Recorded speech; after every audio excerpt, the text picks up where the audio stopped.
Hello everyone, I am Annu and welcome again. We create JRF folder. So friend, today we discuss about lease financing. तो आपका lease financing क्या होता है? Mainly lease financing के अंदर कोई भी बिजनेसमैन है वो कोई भी एसेट एक्वायर करता है तो उस वक्त दो डिसीजन लेता है कि मतलब एसेट एक्वायर कर रहा हूँ अपने बिजनेस के लिए, तो उस एसेट को एक्वायर करते हुए मैं उसको परचेज करूँ अपने आप, ठीक है ना, उसकी ओनरशिप मेरे पास हो, या फिर मैं उस एसेट को रेंट पे ले लूँ, मतलब कि लीज पर ले लूँ। ठीक है, जिस लीज लेने के बाद मेरे को क्या पे करना पड़ेगा, उसका लीज रेंटल पे करना पड़ेगा। तो यही डिसीजन हम किसके अंदर लेते हैं, लीज फाइनेंसिंग के अंदर लेते हैं। तो देखो मेनली हम लीज फाइनेंसिंग के अंदर कोई भी पर्सन दो टाइप के डिसीजन लेता है। वो क्या कि आपको एसेट परचेज करनी है या फिर उस एसेट को किस पर लेना है, लीज पर लेना है।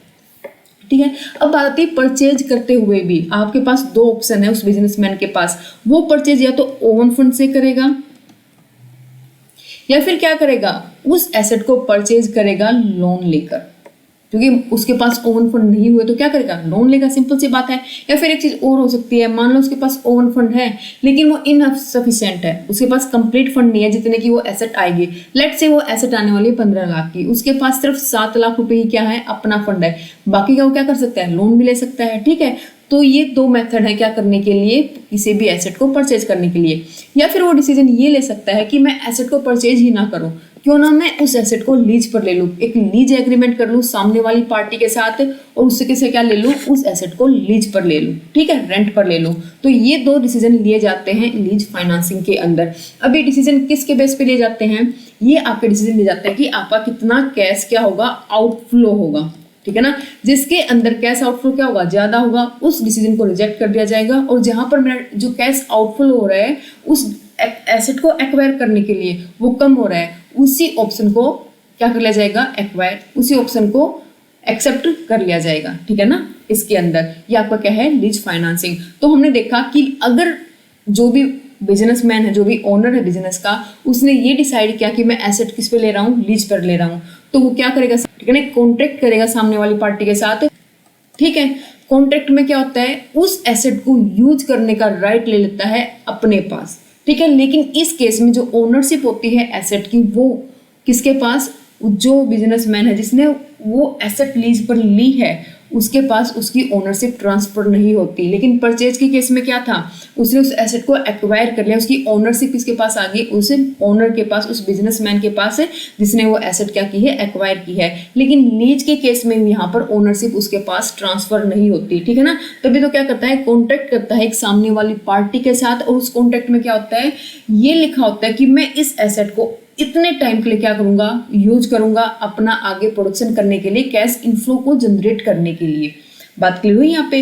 तो कॉन्ट्रैक्ट होगा तो दो पार्टी होंगी इसके अंदर। ठीक है, एक तो वो पार्टी होगी जिसकी वो एसेट होगी, ठीक है, सेकंड पार्टी वो होगी जो उस एसेट को लेगा यूज करने के लिए, जो कि हमारे एग्जांपल में क्या है, वो बिजनेसमैन है। ठीक है, तो इसके अंदर जिसकी ओनरशिप होगी, जिसकी वो एसेट होगी, उसको हम कहेंगे लेसर। लेसर कौन होगा, जिसकी भी वो एसेट होगी वो क्या कहलाएगा, लेसर कहलाएगा। और जिसने वो एसेट यूज करने के लिए ली है फर्दर कैश फ्लो जनरेट करने के लिए, उसको हम कहेंगे लेसी। ये बात क्लियर हुई। तो कॉन्ट्रैक्ट के अंदर अगर लीज कॉन्ट्रैक्ट करता है तो उसके अंदर दो पार्टी होंगी, लेसर और लेसी। लेसर वो होगा जो क्या है, जिसका ओनरशिप है उस एसेट के ऊपर, और लेसी वो है जो उस एसेट को क्या कर रहा है, यूज कर रहा है। ठीक है, तो मेनली ये दो डिसीजन लेता है कोई भी बिजनेसमैन एसेट को एक्वायर करते हुए। और ये डिसीजन किसके बेस पे ले जाते हैं कि जो कैश आउटफ्लो हो रहा है उसका कितना हो रहा है। जिस केस में भी कैश आउटफ्लो क्या होगा, मिनिमम होगा, किसका, उस बिजनेसमैन का, उसी डिसीजन को क्या कर लेगा, वो अडॉप्ट कर लेगा। ठीक है ना, मेनली हम एग्जांपल लेते हैं, मान लो आप कहीं घूमने भी जाते हो तो उस वक्त आप कोई भी कार क्या करते हो, हायर करते हो कुछ टाइम पीरियड के लिए, ठीक है ना, रेंट पर लेते हो, लाइक ओला की, ठीक है, एक दिन के लिए, कुछ टाइम के लिए, तो वो भी एक तरह से क्या आपका लीज का ही कॉन्ट्रैक्ट है। ठीक है ना, आपने उसके बदले क्या पे किया, उसको लीज रेंटल पे किया, वो शॉर्ट टाइम पीरियड के लिए है। ठीक है, तो ये आपकी जो लीज है वो शॉर्ट टाइम पीरियड और लॉन्ग टाइम पीरियड के लिए भी आपकी हो सकती है। यहाँ पे ये बात क्लियर हुआ कि लीज फाइनेंसिंग के अंदर क्या डिसीजन लिया जाता है। तो मेनली लीज फाइनेंसिंग के अंदर कोई भी बिजनेसमैन है ये देखता है कि वो कोई भी तब फिक्स एसेट एक्वायर करता है, उसको किस तरह से एक्वायर करे, उसको खुद से परचेज करे या फिर क्या करे, उसको रेंट पर ले, मतलब कि लीज पर ले।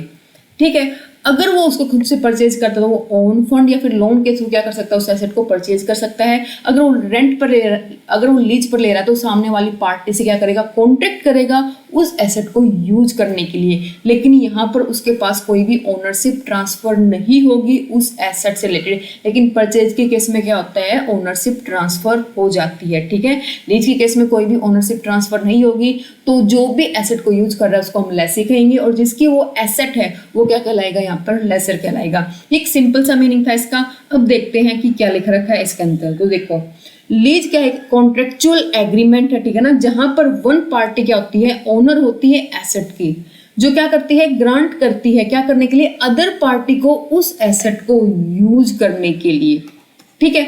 अब जो भी पार्टी यूज कर रही है उस एसेट को, वो फ्री में तो यूज नहीं करेगी। अब जो भी यूज करेगी उसके बदले वो सामने वाली पार्टी जो कि लेसर है, जो कि ओनर है उस एसेट का, उसको क्या देगी, लीज रेंटल देगी, ठीक है ना। इस केस में लेसी ने क्या किया, उस एसेट्स को यूज किया, उस एसेट को क्या किया, यूज किया। अब इसको यूज करने के बदले लेसी लेसर को क्या देगा, रेंट देगा, ठीक है ना, जिसको हम कहते हैं लीज रेंटल। ये बात क्लियर हुई।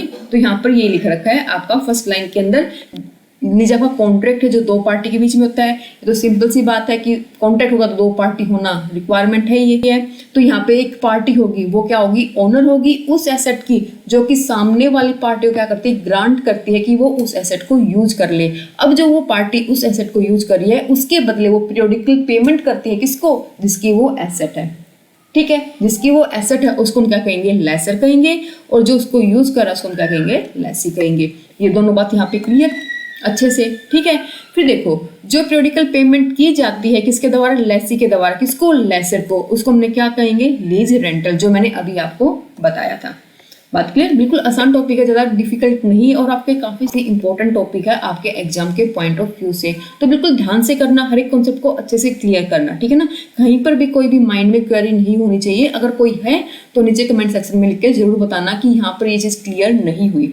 आगे देखो, under lease financing, lessee is given the right to use the asset, but the ownership lie with the lessor, and the end of the lease contract, the asset is returned to the lessor, or an option to give the lessee to either to purchase the asset or renew the lease agreement.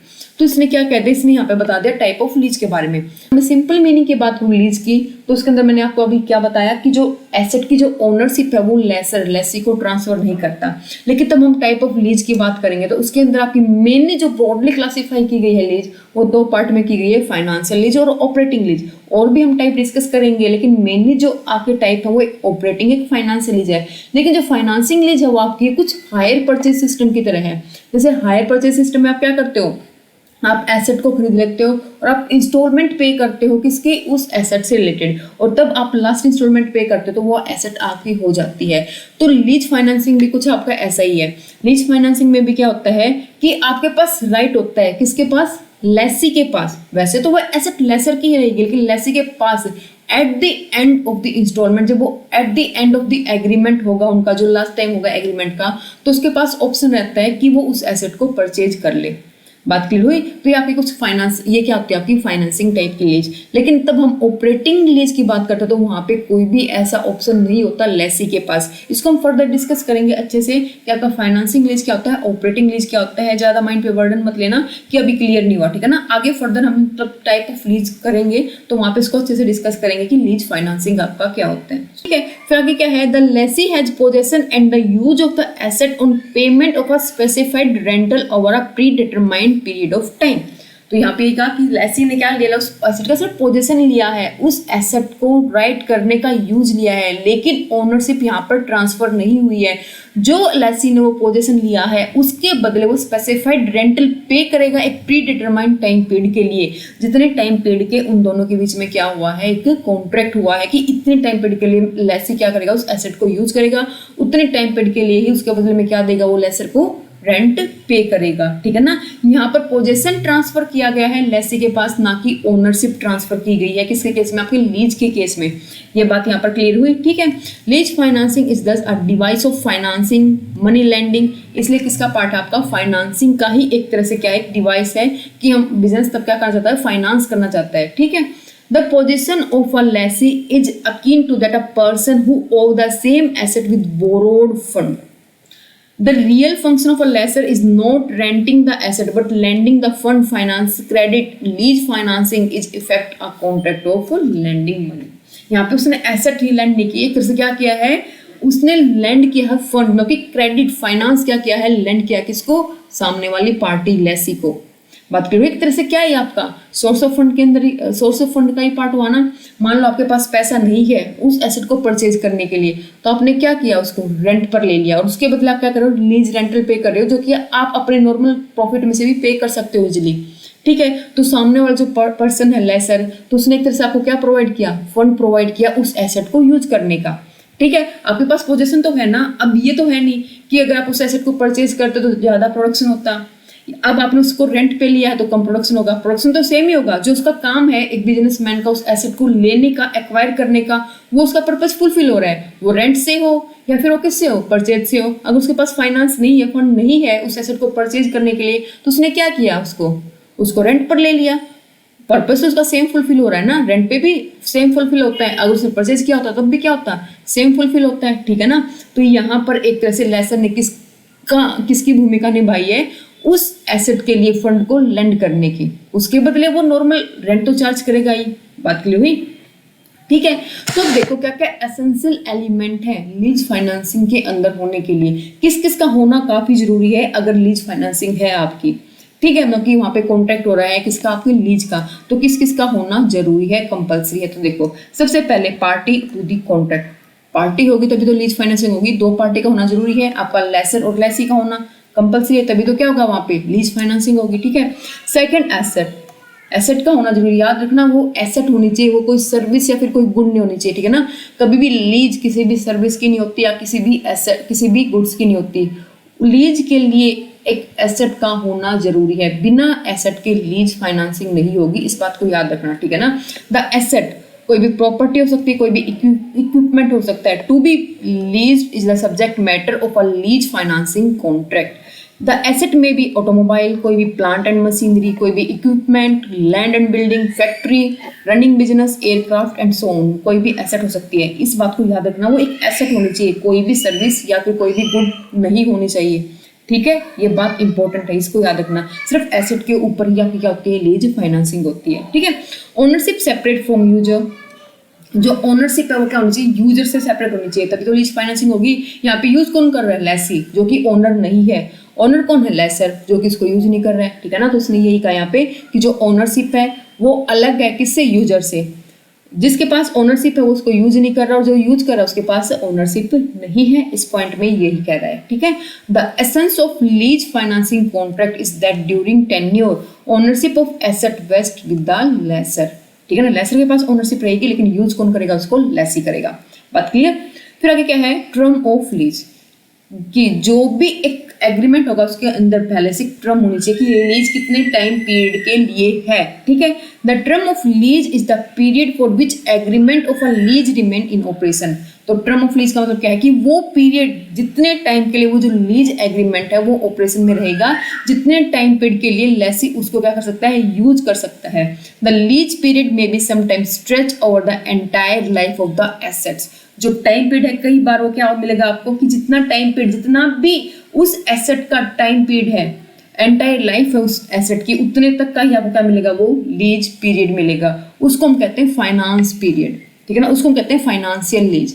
ठीक है, और कुछ time के लिए क्या मिलेगा कि जो टाइम पीरियड है उस एसेट का, टोटल टाइम पीरियड है, मान लो उस एसेट का टाइम पीरियड 10 ईयर है और लीज क्या है उससे बहुत ज्यादा कम है, 2 साल के लिए आपने क्या की है, लीज का कॉन्ट्रैक्ट किया है। ठीक है, तो उसको हम कहते हैं ऑपरेटिंग लीज। तो ऐसा जरूरी नहीं है कि जो टाइम पीरियड है किसका, एसेट का, जितने टाइम पीरियड के लिए वो एसेट यूज होगी उतने से कम ही क्या होगा, लीज का पीरियड होगा। वो लीज का पीरियड सेम भी हो सकता है, उसके इक्वल, मतलब कि 85% उसकी टाइम पीरियड के, अगर वो 75 से अबोव है, मतलब कि जितना भी टाइम पीरियड है उस एसेट को यूज करने का, लेट्स से कि 10 साल तक हम उस एसेट को यूज कर सकते हैं। ठीक है, उसका टाइम पीरियड 10 साल का है। अगर आपने वो लीज के लिए 8 साल या फिर 8.5 साल के लिए ले ली, तो वो क्या कहलाएगी, फाइनेंशियल लीज कहलाएगी, जो कि हम लेटर ऑन इसी वीडियो में डिस्कस करेंगे कि फाइनेंशियल लीज क्या होती है आपके लिए। ठीक है, अगर वो टाइम पीरियड शॉर्टर है, लेट्स से 10 साल टाइम पीरियड है उसका और 2 साल के लिए आपने क्या लिया, वो रेंट पे ली है, तो क्या कहलाएगी, ऑपरेटिंग लीज कहलाएगी। तो दोनों हम टाइप डिस्कस करेंगे आगे। ठीक है। तो एक टर्म ऑफ लीज होनी चाहिए कि टाइम पीरियड कितना होगा जो आप एग्रीमेंट कर रहे हो सामने वाली पार्टी के साथ उस एसेट को यूज करने का। बात क्लियर है यहाँ पे। फिर आगे देखो लीज रेंटल, ये तो जरूरी है। अगर आप कोई भी एसेट सामने वाली पार्टी से ले रहे हो तो उसके बदले आप क्या पे करोगे, लीज रेंटल पे करोगे। मतलब लेसी यहाँ पे क्या करेगा, लीज रेंटल पे करेगा, तभी तो लीज फाइनेंसिंग कहलाएगी। ठीक है। मोड ऑफ टर्म, अब बात आती है कि क्या क्या टर्मिनेशन के मोड है लीज के अंदर। तो देखो सबसे पहला क्या होगा कि and of the lease period, जितने साल के लिए आपने कॉन्ट्रैक्ट किया था वो टाइम पीरियड क्या हो गया, खत्म हो गया, तो अपने आप ही वो लीज जो कॉन्ट्रैक्ट हो क्या हो जाएगा, टर्मिनेट हो जाएगा। ठीक है। तो अब सेकंड क्या इसके अंदर कि जो लीज है वो क्या कर जाए, रिन्यूड कर जाए ऑन अ परपेचुअल बेसिस, तो भी क्या हो जाएगा, कॉन्ट्रैक्ट टर्मिनेट हो जाएगा। ठीक है ना, पुराने वाला contract. The asset reverts to the lessor, asset को वापस से किसको दे दिया जाए, लेसर को, तो भी टर्मिनेट हो जाएगा। ठीक है ना, लीज। फिर अगला क्या है, the asset revert to the lessor and the lessor sell to the third party. ठीक है। और फोर्थ क्या है आपका, the lessor sell the asset to the lessee, lessor ने ही क्या कर दिया, लेसी को वो एसेट सेल कर दी, तो भी जो लीज है वो क्या हो जाएगी आपकी, टर्मिनेट हो जाएगी। ठीक है। तो अब हम डिस्कस करते हैं टाइप ऑफ लीज की, कितने टाइप ऑफ क्या होते हैं आपके पास लीज होते हैं। तो देखो सबसे पहले हम डिस्कस करेंगे आपकी सबसे इंपॉर्टेंट आपकी फाइनेंस लीज और ऑपरेटिंग लीज के बारे में, कि फाइनेंस लीज क्या होती है, ऑपरेटिंग लीज क्या होती है, आपकी मोस्ट इंपॉर्टेंट टाइप ऑफ आपकी क्या है, लीज है। ठीक है। फिर आगे डिस्कस करेंगे फर्दर टाइप ऑफ लीज के बारे में। तो सबसे पहले देखते हैं आपका ना कि फाइनेंस लीज क्या होती है। तो देखो अगर मैं बात करती हूँ फाइनेंस लीज की, फाइनेंस लीज क्या होती है, मैंने जस्ट आपको थोड़ा सा हिंट दिया था, तब हम क्या कर रहे थे, एसेंशियल एलिमेंट कर रहे थे किसके बारे में, लीज के बारे में। तो वहां पे हमने टेन्योर देखा था कि अगर जो लाइफ है एसेट की उसके इक्वल ही आपका क्या है, टेन्योर है लीजिंग का। ठीक है। तो क्या कहलाएगी आपकी, फाइनेंस लीज कहलाएगी। ठीक है। तो देखो क्या लिख रखा है इसके अंदर, finance lease the lessor transfer substantially all risk and reward incidental to the ownership of the assets to the Lesi.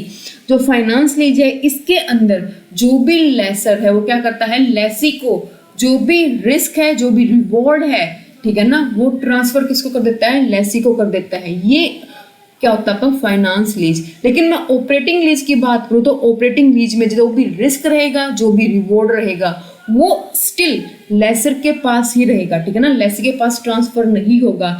लेकिन आपका फाइनेंस लीज के अंदर जो रिस्क और जो रिवॉर्ड है वो किसके पास ट्रांसफर कर दिया जाएगा, लेसी के पास ट्रांसफर कर दिया जाएगा।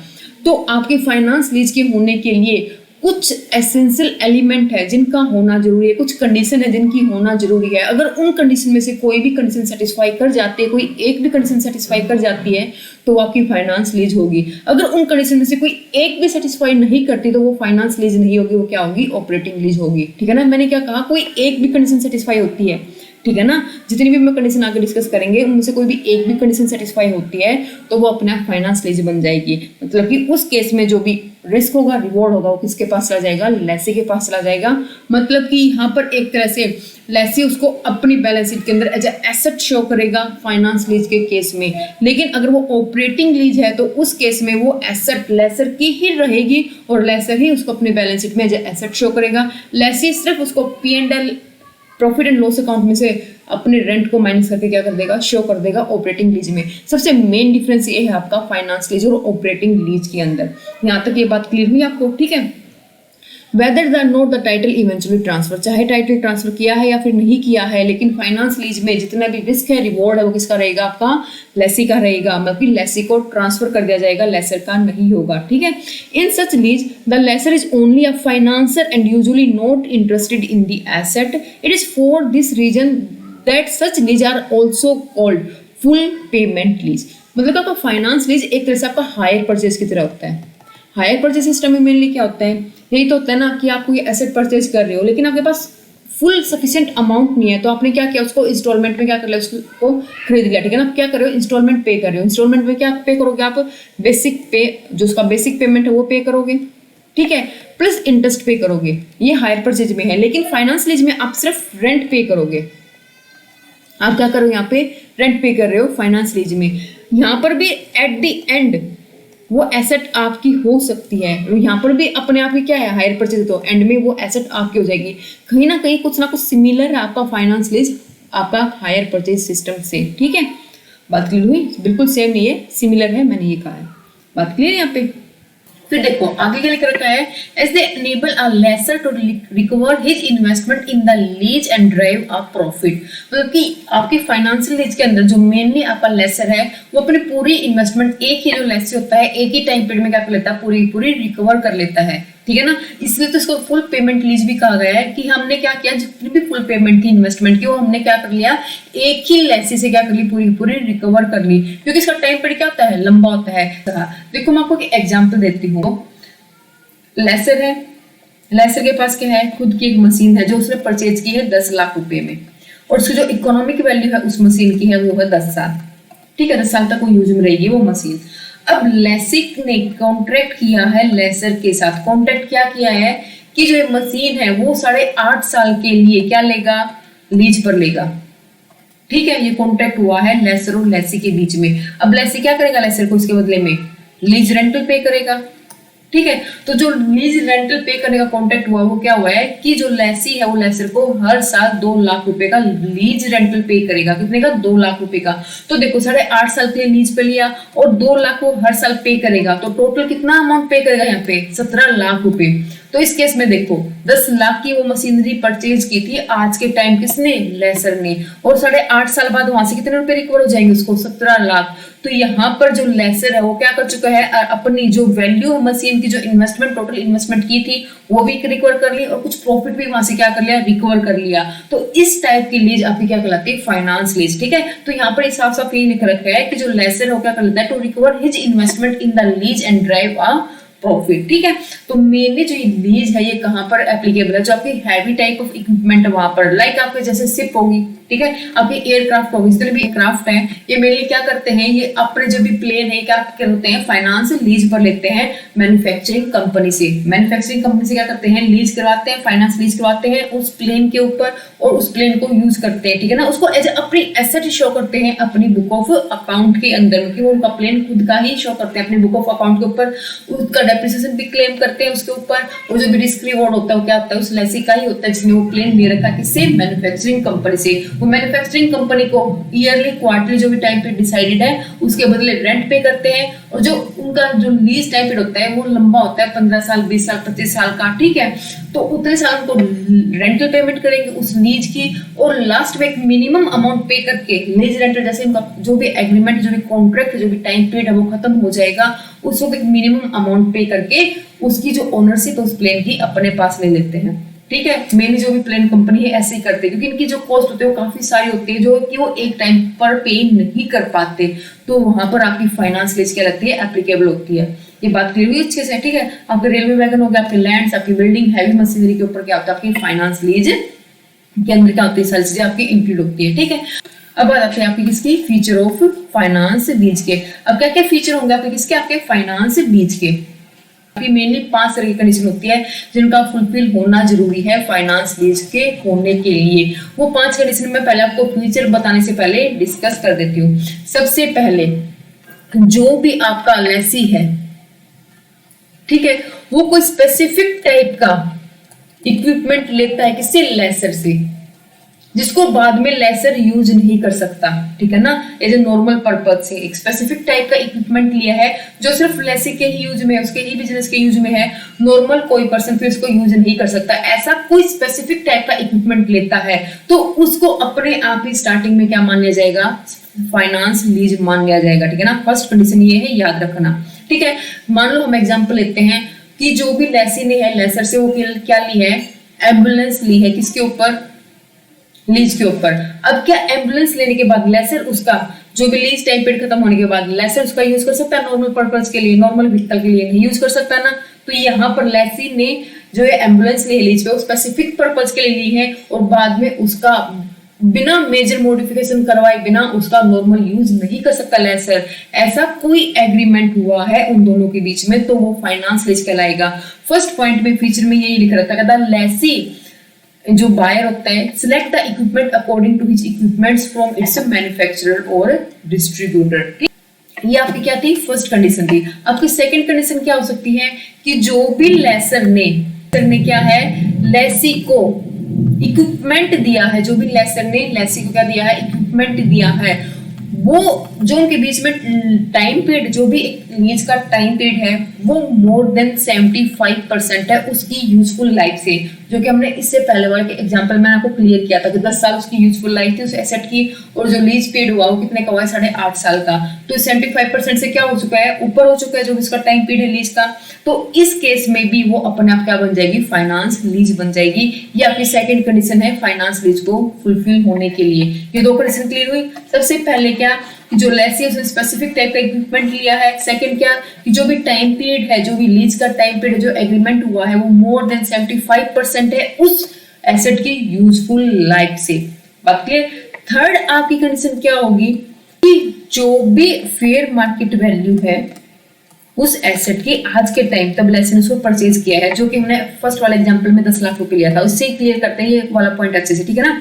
जो भी फेयर मार्केट वैल्यू है उस एसेट की आज के टाइम, अगर वो इक्वल है, ठीक है, अगर वो इक्वल है किसके, जो भी आपने वो एसेट लीज पे दी है, किसको, लेसी को, वो जो भी रेंट पे कर रहा है, अगर उस रेंट की प्रेजेंट वैल्यू, मान लो जितना भी उसने रेंट पे किया है, हमारे एग्जांपल में उसने रेंट कितना पे किया था, 17 लाख रुपए, जो हमने जस्ट अभी अब एग्जांपल देखा था, ठीक है ना, उसमें रेंट कितना पे किया था, 17 लाख रुपए। अगर मैं 17 लाख की प्रेजेंट वैल्यू निकालती हूँ आज के टाइम पे, जब मैंने उस मशीनरी को परचेज किया 10 लाख रुपए में, और जो मेरे को रेंट रिसीव होने वाला है उस लीज एग्रीमेंट से आगे 8.5 सालों के अंदर, उसकी जो प्रेजेंट वैल्यू मैं आज के टाइम निकालती हूँ, उसकी जो प्रेजेंट वैल्यू मैं आज के टाइम निकालती हूँ, अगर वो इक्वल देन है या फिर मोर देन है, उसकी प्रेजेंट वैल्यू 10 लाख के इक्वल है या फिर मोर देन है, तो उस केस में भी वो आपकी फाइनेंस लीज बन जाएगी। क्योंकि यहाँ पे पूरा पैसा कहां से रिकवर हो गया, एक ही लेसी से क्या हो चुका है, लेसर को रिकवर हो चुका है। तो अगर ये भी कंडीशन फुलफिल होती है तो क्या कहलाएगी, आपकी फाइनेंस लीज कहलाएगी। हमने 3 कंडीशन देखी, तो तीनों कंडीशन क्लियर आपको अच्छे से, ठीक है ना। जो भी कंडीशन हम देख रहे हैं इनमें से कोई एक भी कंडीशन का होना जरूरी है। अगर कोई एक भी कंडीशन होती तो वो आपकी क्या कहला जाएगी, अपने आप को फाइनेंस लीज बन जाएगी। ये तीनों कंडीशन यहाँ पे क्लियर।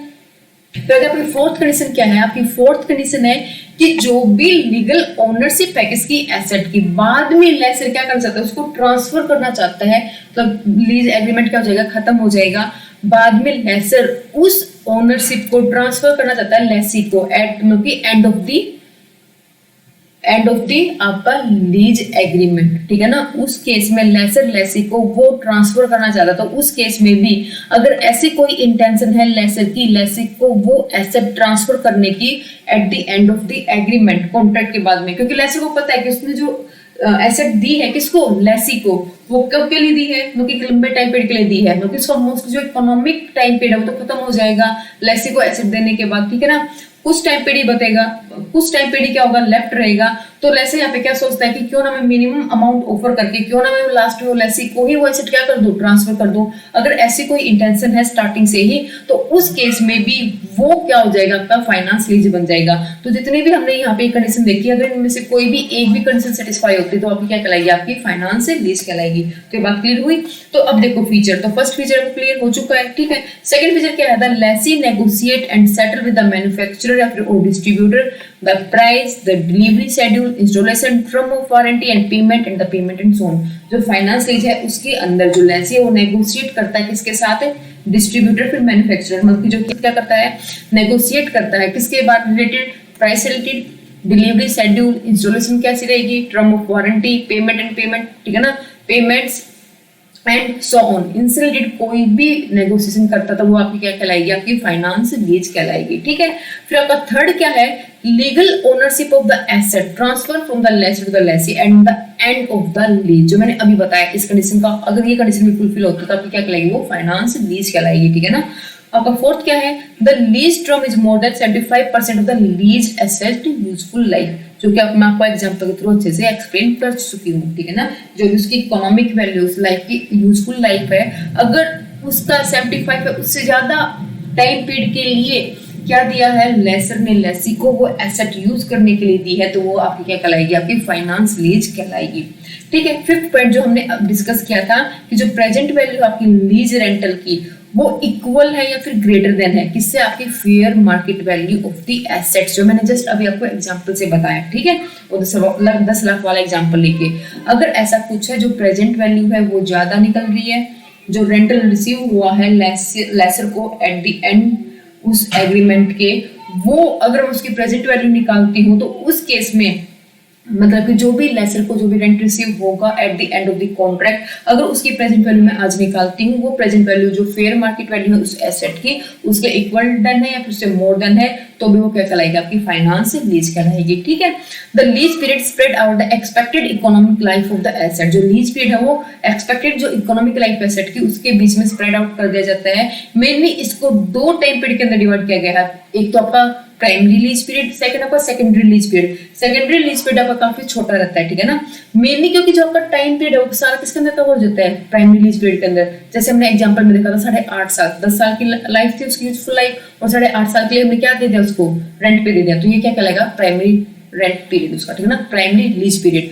तो मेनली जो आपका प्राइमरी लीज पीरियड है, जो आपका 8.5 साल का टाइम पीरियड है, वो क्या रहता है, आपका नॉन कैंसिलेबल पीरियड रहता है। अगर कोई भी पार्टी इसको कैंसिल कर देता है तो एक मतलब कि कैंसिलेबल, अगर कोई भी पार्टी इसके दौरान इसको कैंसिल कर देता है तो उस केस में हाईली कॉस्ट बियर करनी पड़ सकती है इस पार्टी को जो उसको कैंसिल करता है, ठीक है ना। तो एक तरह से हम कह सकते हैं नॉन कैंसिलेबल है आपकी क्या, आपकी फाइनेंस लीज का जो आपका प्राइमरी पीरियड रहता है, ठीक है ना, उसको हम इजीली कैंसिल नहीं कर सकते। अगर कैंसिल करेंगे तो लार्ज अमाउंट हमें क्या करना पड़ेगा, कॉस्ट की देनी पड़ेगी। बात क्लियर हो यहाँ पे, ठीक है। तो जो आपका सेकंड टाइम पीरियड रहता है, अब देखो 8.5 साल तो पूरे हो गए ना हमारे, बचा कितना उसका टाइम पीरियड, सिर्फ 1.5 ईयर। तो जब सेकंड, जिसको हम कहते हैं सेकेंडरी लीज पीरियड, तो उस केस में, उस सेकेंडरी केस में अगर लेसर चाहे तो लेसी को वापस से रिन्यू कर सकता है रेंट, किसको, लीज पीरियड को, और जो अब रहेगा रेंट वो मिनिमम रहेगा कंपेयर टू प्राइमरी पीरियड के, ठीक है ना, क्योंकि प्राइमरी पीरियड में ही मोस्टली जितना भी प्रॉफिट है, जितना भी इन्वेस्टमेंट है रिकवर कर चुका है लेसर लेसी से। अब सेकेंडरी पीरियड में अमाउंट बहुत कम बची है, ठीक है, तो जो टाइम पीरियड रहता है वो काफी कम टाइम पीरियड रहता है सेकेंडरी टाइम पीरियड के अकॉर्डिंग। या फिर वो क्या कर सकते हैं, लेसर लेसी को उस एसेट को सेल भी कर सकता है। बात क्लियर हुई यहाँ पे, ठीक है। फिर आपका सेकंड पॉइंट क्या है कि कोई भी जो भी रिस्पॉन्सिबिलिटी है उसके रिस्क की, उसके रिपेयर की, उसके मेंटेनेंस की, उसके इंश्योरेंस की, कोई भी रिस्क है वो सारा किसके पास चला जाता है, सारा लेसी के पास होता है, ठीक है ना। लेसी के पास उसका कोई भी रिस्क नहीं रहता है, जो कि हम ऑपरेटिंग लीज में इसका क्या है, बिल्कुल अपोजिट है, जो हम अभी डिस्कस करेंगे। तो यहाँ पे सारे फीचर क्लियर हुए, और फीचर का होना जरूरी है फाइनेंस लीज के अंदर। अगर ये सारे फीचर हैं तो क्या आपकी फाइनेंस लीज है। बात क्लियर से, ठीक है। अब आती है एडवांटेज ऑफ फाइनेंस लीज। क्या एडवांटेजेस होंगे आपकी फाइनेंस लीज की, तो इसकी एडवांटेज क्या होगी कि जो फाइनेंस लीज है एक इंपॉर्टेंट सोर्स है जिसका आपका मीडियम या फिर long term finance of the asset का, ठीक है। फिर नेक्स्ट पॉइंट क्या है, finance lease grant the right to lessee to the use of asset, वो तो ऑपरेटिंग लीज भी करता है, तो इससे क्या आपकी एडवांटेज है, ठीक है। Lease finance is generally cheaper than all other form of financing, और अदर जो फॉर्म आपकी फाइनेंसिंग से उनसे चीपर रहता था फाइनेंसिंग लीज, ठीक है। Finance lease arrangement helps spread the lease payment over a number of years. Hence there is no burden on the lump sum payment. क्योंकि यहाँ पे lump sum payment का burden नहीं रहता, किसके ऊपर, एक तरह से लेसी के ऊपर। वो जो अमाउंट है वो स्प्रेड हो जाती है नंबर ऑफ ईयर, जितना 8.5 साल पीरियड के लिए अगर हमने वो लीज पे ली है तो वहां पे वो क्या होगा, 8.5 साल तक वो अमाउंट क्या होगी, स्प्रेड होगी। अब एकदम से ज्यादा बर्डन नहीं पड़ा किसके ऊपर, लेसी के ऊपर। Lessee can claim depreciation on asset, क्योंकि फाइनेंस लीज में क्या कर सकता है, डेप्रिसिएशन क्लेम कर सकता है, जिससे उसको टैक्स से क्या मिलेगा, बेनिफिट मिलेगा, किसको, लेसी को। तो ये एक एडवांटेज हो सकती है फाइनेंस लीज में, किसके लिए, आपके लेसी के लिए, ठीक है। अब बात करते हैं लिमिटेशन की, क्या लिमिटेशन होंगी और क्या डिसएडवांटेज होंगी फाइनेंस लीज की। सबसे पहले जो रिस्पॉन्सिबिलिटी है किसके ऊपर आ गई, लेसी को। अब लेसी को ही सारी रिस्पॉन्सिबिलिटी, सारे मेंटेनेंस, सारे एक्सपेंस पे करने पड़ेंगे उस एसेट से रिलेटेड, ठीक है। Financial lease involves substantial transfer of risk to the lessee, hence the risks are significantly borne by the lessee. Same point है जो हमने ऊपर डिस्कस किया है। ये कैसे नॉन कैंसिलेबल लीज है, अगर लेसी कैंसिल भी करना चाहेगा तो उसको एक हैवी कॉस्ट बियर करनी पड़ेगी, जो उसको लेसर को देनी पड़ेगी, ठीक है ना। तो इजीली उसको कैंसिल नहीं कर सकता। मान लो अब उसका यूज खत्म हो गया, उसने फाइनेंस लीज कर ली, लेकिन जो उसका यूज था वो 5 साल बाद खत्म हो गया, और लीज कितने दिन के लिए की थी, 8.5 साल के लिए। तो अब एक तरह से बर्डन हो गया ना, वो बाउंड हो बन गया उस चीज के अंदर, ठीक है ना। अब उसको चाहे उसका यूज खत्म हो चुका है उस एसेट का, अब उसका कोई भी यूज नहीं रहा, लेकिन फिर भी उसको रेंट की पेमेंट करनी पड़ेगी। ये एक डिसएडवांटेज है लेसी के लिए। If the lessee decide not to purchase the asset, he will become the owner of the asset. अगर क्या करता, अगर उसको परचेज नहीं करता तो वो क्या है, वो उसका ओनर नहीं बनेगा, तब तक वो टाइम पीरियड क्या नहीं जाएगा, लास्ट तक खत्म हो जाएगा। परचेज में तो क्या है, स्टार्टिंग से ही क्या बन जाएगा, वो ओनर बन जाएगा उस एसेट का, ठीक है। हाँ, बाद में उसको पर डिपेंड है फाइनेंस लीज के अंदर, अगर वो ओनरशिप लेना चाहे तो लास्ट में उसकी ओनरशिप उस एसेट की ले सकता है, ठीक है। Let's control the asset even though he is not the owner of the asset during the finance lease, since he is not the owner he may not exercise to care of the asset. ये आपकी disadvantage इसके लिए नहीं होगी, operating lease के लिए हो सकती है, क्योंकि यहाँ पर उसको केयर करनी पड़ेगी एसेट की फाइनेंस लीज के अंदर। क्यों करनी पड़ेगी उसको फाइनेंस लीज के अंदर उसकी केयर, क्योंकि जितना भी रिस्क होगा वो लेसी का तो है, तो ये डिसएडवांटेज आपकी ऑपरेटिंग लीज के लिए हो सकती है, ना कि यहाँ पे फाइनेंस लीज के लिए। Entering into finance lease involve a lot of documentation and formalities, ठीक है, वो तो करनी पड़ेगी, तभी तो हम फाइनेंस लीज के अंदर क्या होंगे, एंटर होंगे, ठीक है। तो ये क्या इसकी लिमिटेशन थी। नेक्स्ट हमारा टॉपिक क्या है, ऑपरेटिंग लीज। ऑपरेटिंग लीज में क्या है आपका, जस्ट जो हमने पढ़ा था फाइनेंस लीज के अंदर, उससे जस्ट अपोजिट है आपका ऑपरेटिंग लीज। फाइनेंस लीज में हमने एक चीज देखी थी क्या, कि आप फाइनेंस लीज में एग्रीमेंट को कैंसिल नहीं कर सकते, जो भी एग्रीमेंट हो रखा है लीज एग्रीमेंट, उसको लीज के एक्सपायर होने से पहले आप बीच में ही कैंसिल नहीं कर सकते। लेकिन ऑपरेटिंग लीज में आप ऐसा कर सकते हो, उससे पहले आपको एक प्रायर एक नोटिस देना पड़ेगा लेसर को।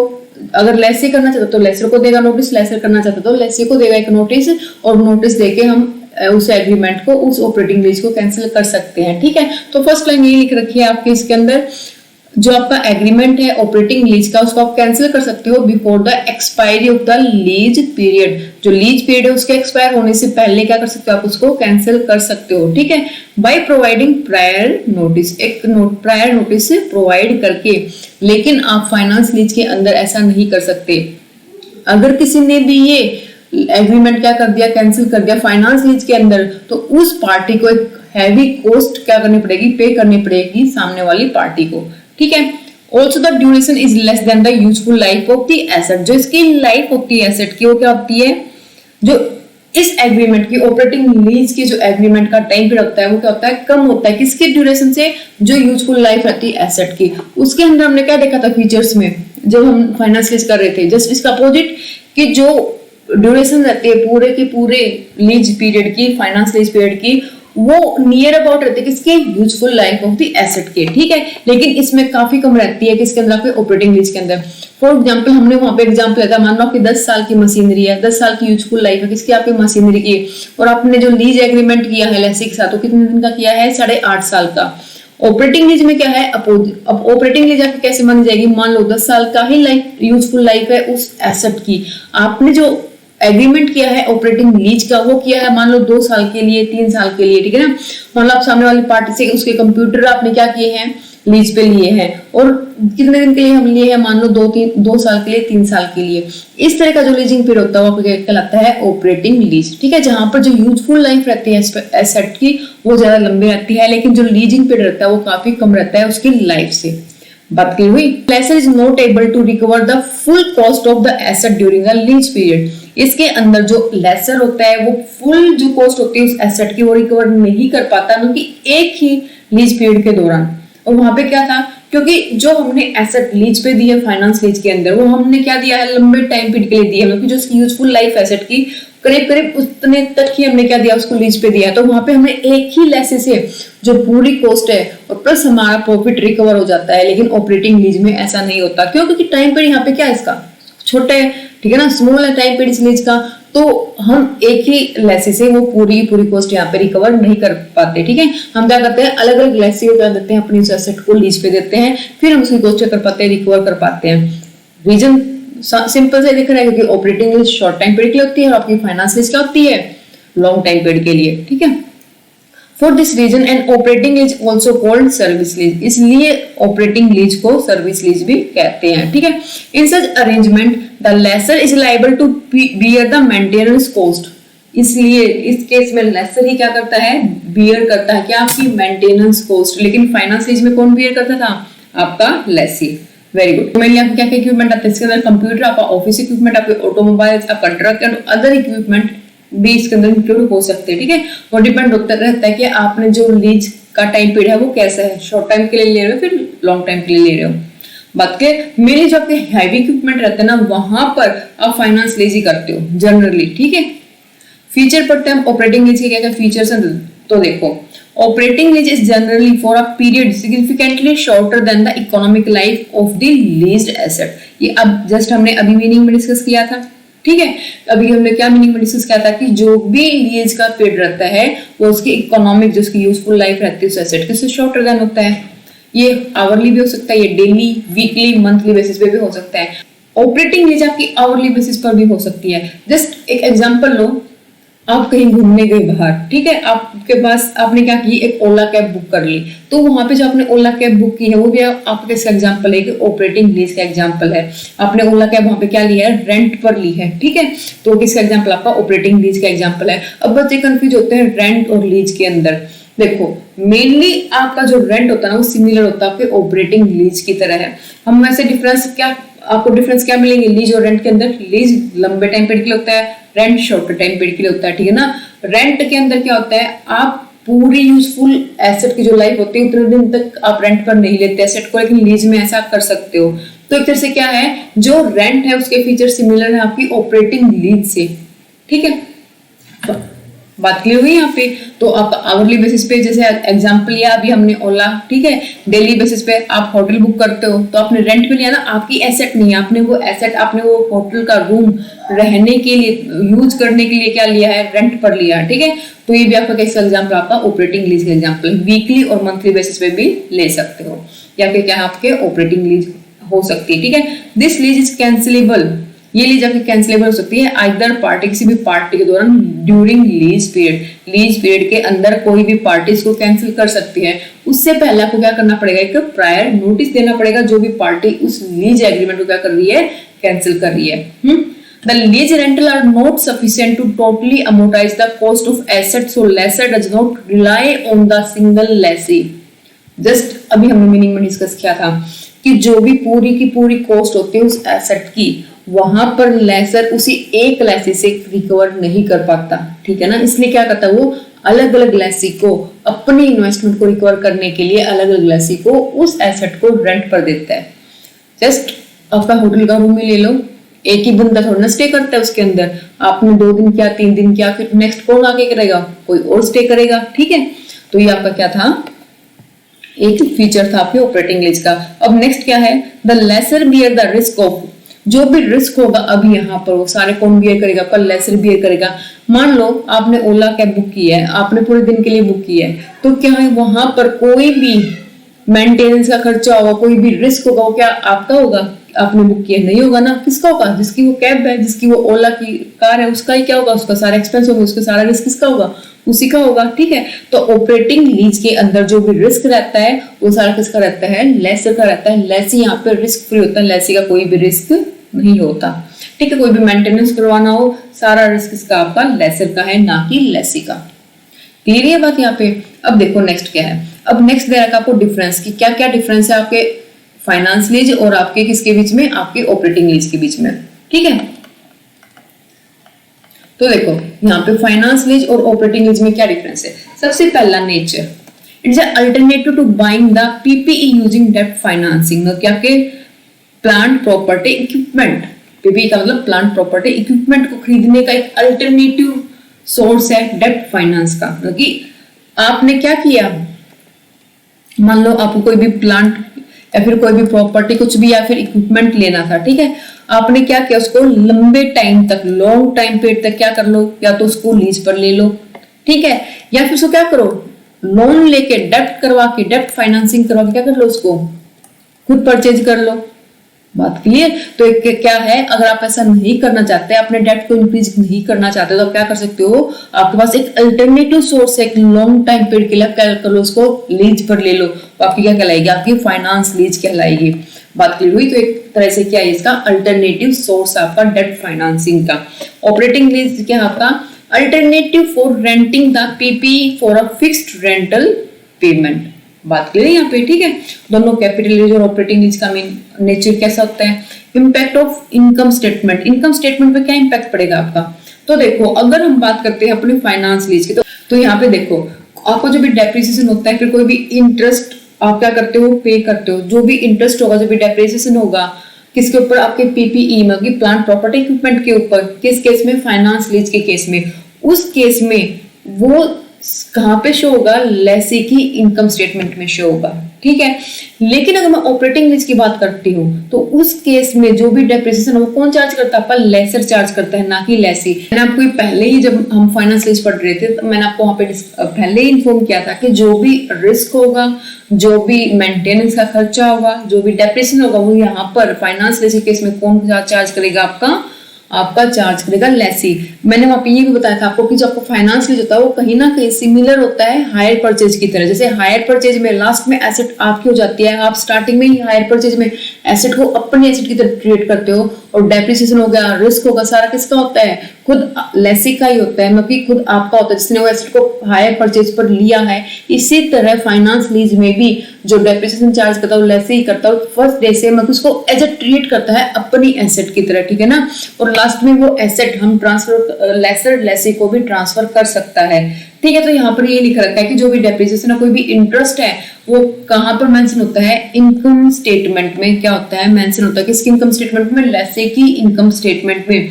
लेकिन यहाँ पर सिर्फ रेंटल पेमेंट ही शो की जाती है इनकम स्टेटमेंट के अंदर, किसकी, ऑपरेटिंग लीज में, क्योंकि शॉर्ट टाइम पीरियड लगता है, मतलब हमने एक तरह से रेंट पे लिया है। जैसे मान लो आपने अपने बिजनेस पर्पज के लिए ओला को बुक किया, ठीक है ना, तो वहां पर क्या आप ओला को एज एन एसेट उसको डेप्रिसिएशन चार्ज करके थोड़ा दिखा होगा अपने इनकम स्टेटमेंट के अंदर, नहीं। वहां पर आप क्या करोगे, वहां पर आप अपनी इनकम स्टेटमेंट में सिर्फ एज ए एक्सपेंस वो अमाउंट दिखाओगे जो आपने रेंट पे किया है, किसको, उस ओला वाले को। ये बात क्लियर हुई यहाँ पे, ठीक है। ट्रांसफरेबिलिटी ये भी हम पढ़ चुके हैं कि लास्ट में जो आपकी फाइनेंस लीज है उस केस के अंदर लास्ट में आप ओनरशिप ट्रांसफर कर सकते हो किसके पास, लेसी के पास, ये ऑप्शन होता है, ठीक है। लेकिन यहाँ पर ओनरशिप किसके पास रिमेन रहती है, लेसर के पास।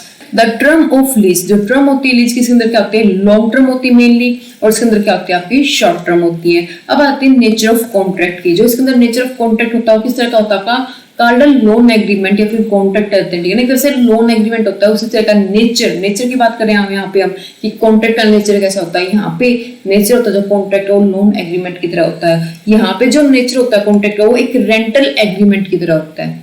बात क्लियर, क्योंकि यहाँ पे आप रेंट पर ले रहे हो, वहां पे आपका फ्यूचर में उस एसेट को अपने पास रखने का कोई भी इरादा नहीं है, ना उसका आप डेप्रिसिएशन क्लेम कर रहे हो, कुछ भी नहीं कर रहे। लेकिन फाइनेंस लीज में उसका डेप्रिसिएशन, उसका सारे का सारा जो रिस्क है वो आपका लेसी का होता है, ठीक है। इसलिए इसको लोन एग्रीमेंट की तरह ट्रीट किया जाता है और उसको एज अ रेंटल एग्रीमेंट की तरह ट्रीट किया जाता है। मेंटेनेंस की बात करें तो मेंटेनेंस में कौन बियर करता है, यहाँ पे सारे मेंटेनेंस जो भी करेगा लेसी करेगा, ठीक है ना। लेकिन यहाँ पर कौन करता है, आपका लेसर करता है। रिस्क ऑफ एब्सोल्वेंस किसका रहता है, यहाँ पे जितना भी रहता है कि जो भी आउटडेटेड हो जाए वो मशीनरी, और रिस्क सारा किसका रहेगा, यहाँ पे लेसी का रहेगा, ठीक है। और यहाँ पे लेसर का।